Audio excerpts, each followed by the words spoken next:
တောင်သူဦးကြီးများအနေနဲ့အပင်တွေဗလိုင်းဝါပြီးတည်နေတာလားမြေကြီးအရှင်ပေါက်နေတာလားဒါမှမဟုတ်ရင်ကျွန်တော်တို့မြေစည်းကပျက်စီးဆုံးရှုံးမှုရှိနေတာလားဒါဆိုလို့ရှိရင်ဒီဗီဒီယိုဖိုင်လေးကိုအဆုံးထိကြည့်ရှုပေးဖို့ရကျွန်တော်အနေနဲ့တောင်းဆိုချင်ပါတယ်မိတ်ဆွေများအားလုံးပဲမင်္ဂလာပါခင်ဗျကျွန်တော်နာမည်ကတော့မျိုးလိုက်ဝင်လို့ခေါ်ပါတယ်ဒီနေ့မှာတော့ပေါ့နော်စောစောကကျွန်တော်ပြောခဲ့တဲ့အရာတွေကိုဖြည့်ရှင်းကာကွယ်ပေးနိုင်မယ်ထုတ်ကုန်ပစ္စည်းလေးတစ်ခုနဲ့ကျွန်တော်အနေနဲ့မိတ်ဆက်ပေးပြစေဒါလေးကတော့ကျွန်တော်တို့ transform စွမ်းမြေပြင်နဲ့အမုန်းတုပ်လေးပဲဖြစ်ပါတယ်ဒီ transform စွမ်းကိုကတော့ကျွန်တော်တို့ထိုင်းနိုင်ငံကနေထုတ်လုပ်တာပဲဖြစ်တယ်ဒီထဲမှာဆိုလို့ရှိရင်အတရင်အလေးချိန်ကျွန်တော်တို့1000 ဂရမ်ရှိတယ်ပေါ့နော်မြေကြီးအနေနဲ့ပြင်မယ်ဆိုလို့ရှိရင်မြေ2ဧကထိပြင်လို့ရတယ်ဒီထဲမှာဓာတ်စင်ကျွန်တော်တို့10မျိုးထိအောင်ပါတယ်ဒီကောင်တွေကနေပေါ့နော်မြေကြီးကိုဘာတွေပြန်လဲပြီးတော့ကောင်းကျိုးပြုမှာလဲဆိုတာကိုကျွန်တော်ထပ်မံပြီးကတော့ရှင်းပြပေးပါမယ်နံပါတ်1တက်ကတော့ကျွန်တော်တို့ zero light ဓာတ်လို့ခေါ်တယ်ပေါ့နော် zero light ဓာတ်ထဲမှာဆိုလို့ရှိရင်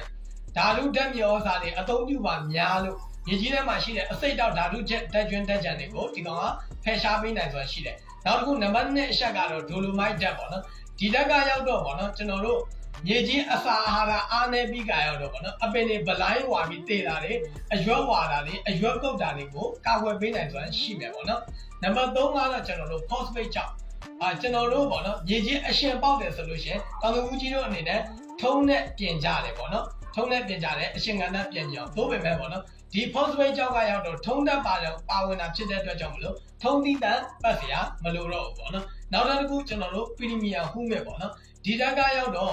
သုံးလိုက်တယ်ဆိုလို့ရှိရင်မြေစီကပြန်ပွားတယ်မြေပြန်ဝါစေတာပဲဖြစ်တယ်နောက်ပြီးတော့ပေါ့နော်မြေကြီးတွေမဲတက်လာတာဒီကောင်သုံးလိုက်တယ်ဆိုလို့ရှိရင်ပေါ့နော်နောက်တစ်ခုကျွန်တော်တို့တွေမြေကြီးရဲ့အရှင်ခံဓာတ်ကိုလည်းပဲထိန်းညှိပေးနိုင်မှာရှိတယ်လို့ pH level လည်းပဲမြင့်တက်ပေးနိုင်တယ်ပေါ့နော်နောက်ပြီးတော့ကျွန်တော်တို့နံပါတ်5ကတော့ mahogany မီးသွေးပဲဖြစ်တယ်ဒီကောင်ကရောက်တော့ပေါ့နော်မြေကြီးရဲ့အဆိုဓာတ်ကိုပို့ပြီးတော့ထိန်းညှိပေးနိုင်ဆိုတာရှိတယ်အဲ့ဒီအပြင်ပေါ့နော်ကျွန်တော်တို့အပင်တွေရေနာတာတွေဘာတွေကိုဒီကောင်ကာကွယ်ပေးနိုင်ဆိုတာရှိတယ်နောက်တစ်ခုနံပါတ်6ကတော့ကျွန်တော်တို့ရေညှိအမှုန့်ပေါ့နော်ဒီကောင်ကရောက်တော့ဘယ်နေရာတွေမှာသွားအားပေးလဲဆိုတော့အပင်အားကောင်းဖို့ရာအားပေးသလိုအသီးအပွင့်တွေဖြစ်ထွန်းဖို့ရာအတွက်ကြီးထွားဖို့ရာအတွက်ဒီကောင်ကအားပေးတာပဲဖြစ်တယ်နောက်တစ်ခုနံပါတ်9ကတော့ဗီတာမင် B1 ပေါ့နော်ဒီဓာတ်ကရောက်တော့ပေါ့နော်အမြင့်ပွားလုံးကအရန်ကောင်းတယ်အမြင့်ရှည်တယ်ပေါ့နော်ပင်စီတောက်နဲ့အကိုင်းခတ်အယိုးလက်တွေတန်ပါတယ်ဒါကြောင့်မို့လို့ပေါ့နော်အပင်တွေကျွန်တော်တို့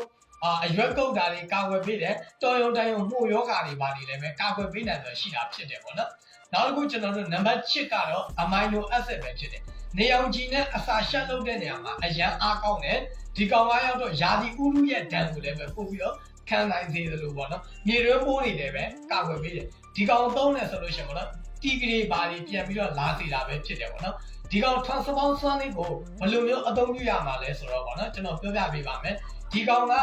အပင်တွေမဆိုင်ခင်မပြိုးခင်မှာကျွန်တော်တို့ဥပမာပဲလို့ပါလို့စိုက်မယ်ဆိုလို့ရှိရင်လည်းပဲထရေးပြင်ကိုရေနဲ့ဖြုတ်ပြီးကတော့ဖြန်းမရမှာပဲဖြစ်တယ်ပေါ့နော်အကယ်၍မနက်ခင်းပိုင်းဖြန်းမယ်ဆိုလို့ရှိရင်ညလုံးကလည်းကြိုပြောထားတာပို့ပြီးကောင်းတယ်ဒီကောင်အမုန်းဖြစ်တဲ့အတွက်ကြောင့်မလို့ရေပြောဝင်မှုကအားနေလို့ပေါ့နော်ဒီလိုမျိုးရှိတယ်ကျွန်တော်တို့တစ်ထုပ်ကို1ဧကသုံးလို့ရတယ်ပေါ့နော်အကယ်၍2ဧကသုံးချင်တယ်ဆိုရင်သုံးလို့ရတယ်ဒါပေမဲ့1ဧကသုံးတဲ့ပုံစံလေးကိုကျွန်တော်ပြောပြပေးပဲပေါ့နော်ဒါကတော့ဘာလဲဆိုတော့ပေါ့နော်အကယ်၍မိတ်ဆွေတို့အနေနဲ့ပုံမှန်အဖြစ်မြေ1ဧကကိုရေလေးကလည်းဆေးဖြန်းဖို့၄ပုံဖြန်းကြတာများတယ်ဟုတ်တယ်မလားဒီလိုမျိုးဆိုလို့ရှိရင်ပေါ့နော်ကျွန်တော်တို့ခွက်ကြီးတစ်လုံးနဲ့မှရေပလား၄ပလားထည့်ချလိုက်ပြီးပြီဆိုလို့ရှိရင်စွမ်းအုံတို့ကိုတစ်ထုံလုံးဖောက်ထည့်ပြီးကြတော့ဒီကောင်နဲ့ရောပြီးတော့မှုချလိုက်ပြီးပြီဆိုလို့ရှိရင်ရ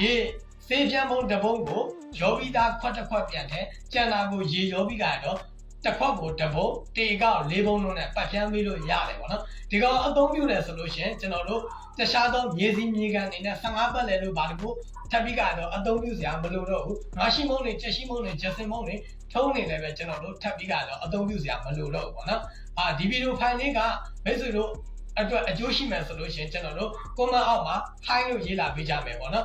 ်ကျွန်တော်ရဲ့နာမည်ကတော့မျိုးလိုက်ဝင်လို့ခေါ်ပါတယ